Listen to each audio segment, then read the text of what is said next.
सम्मानित साथियों और प्यारे बच्चों, आज राष्ट्रीय युवा दिवस है। भारतवर्ष एक युवाओं का देश है। दुनिया में एक नई पहचान भारतवर्ष को मिली हुई है कि भारतवर्ष एक युवाओं का देश है। हमारी 60% आबादी की जो आयु है वो 25 वर्ष से और 35 वर्ष के बीच में है। इसलिए हम युवा हैं, पूरी दुनिया में युवा हैं।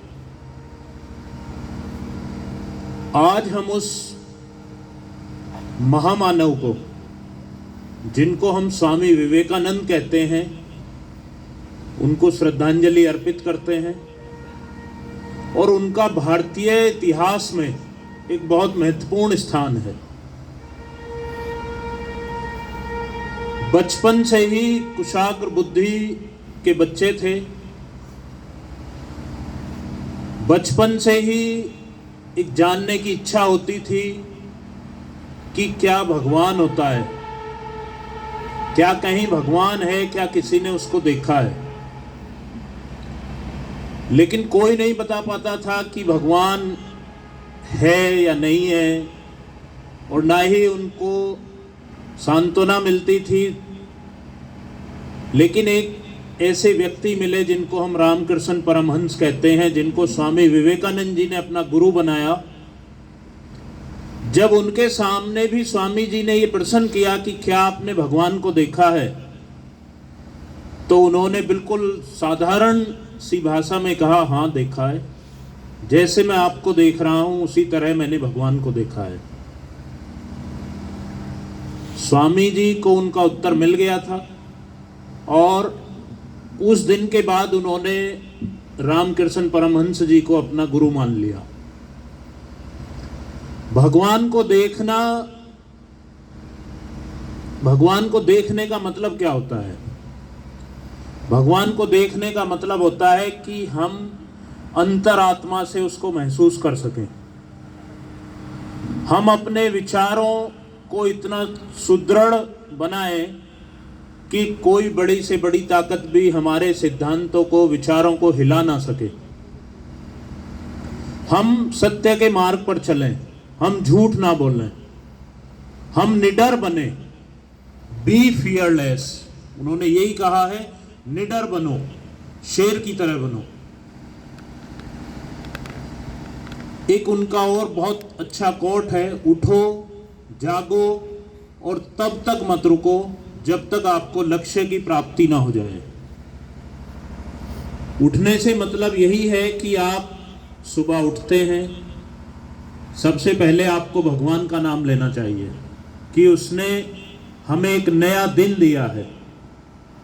उसके बाद अपने माता पिता का नाम लें, अपने सारे कार्य करें। शाम को भी हम एक बार भगवान का नाम लेकर के सोएं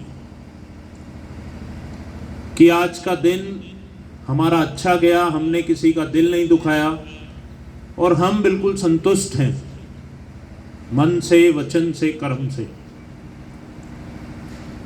जागने से तात्पर्य है कि हमें जो लक्ष्य मिला हुआ है, हमें पढ़ाने का लक्ष्य मिला हुआ है, आपको पढ़ने का मिला हुआ है, तो उसमें आप हर समय बिल्कुल अवेयर रहें कि हमें ऐसा पढ़ना है कि जो दूसरों के लिए उदाहरण बने। लक्ष्य हम सब निर्धारित कर लेते हैं। हम सबके जीवन का कोई ना कोई लक्ष्य होता है, और जो जीवन का लक्ष्य निर्धारित नहीं करते हैं उनका कोई जीवन नहीं होता है।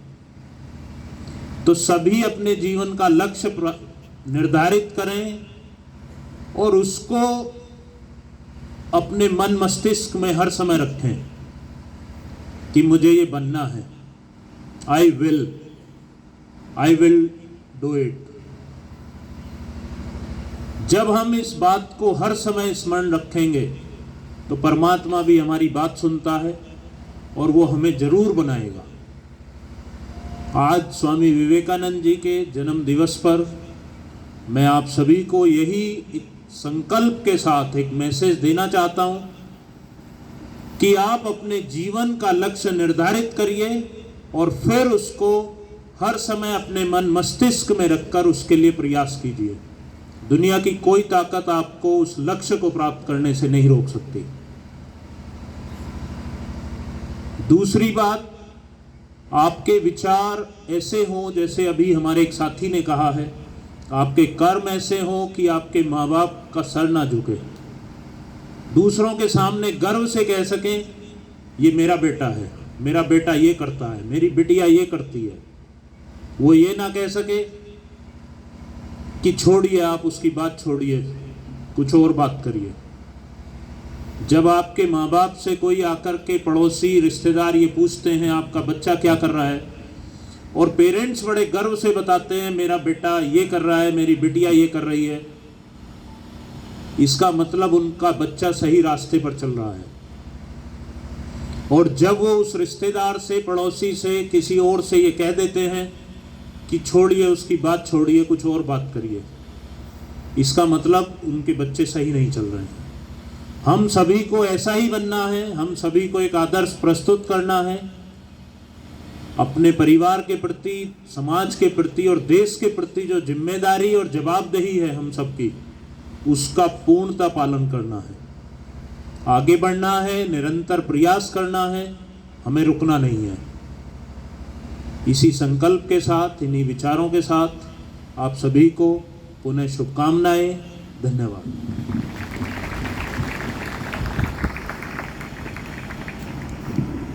बहुत बहुत धन्यवाद प्रधानाचार्य जी का।